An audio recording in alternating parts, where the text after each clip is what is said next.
At the end of winter, it's the right time to plant these tomatoes.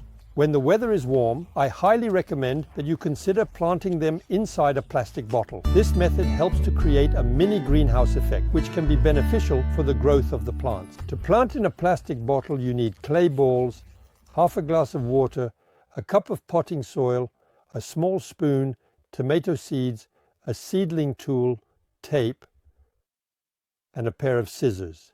With the pair of scissors, you're going to cut your plastic bottle 2/3 of the way up, meaning you'll keep just one side so that you can fold this bottle. At the bottom of the bottle, clay balls.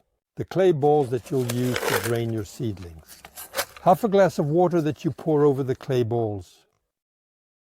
Begin by carefully placing the potting soil on top of the existing layer. Using the small spoon, gently and thoroughly pack down the potting soil to ensure it is evenly distributed and compacted, providing a stable base for planting. And now we're going to practice our planting. So we're going to use tomatoes, tomato seeds.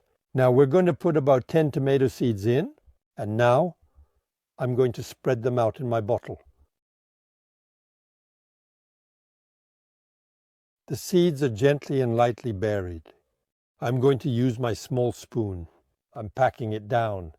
And I close my bottle with tape so that we have a humid growing environment. All that's left is to place this bottle in a warm spot, at least 20 degrees. A week later you remove the cap, and another week after that you take off the tape. Your tomatoes are ready to be pricked out.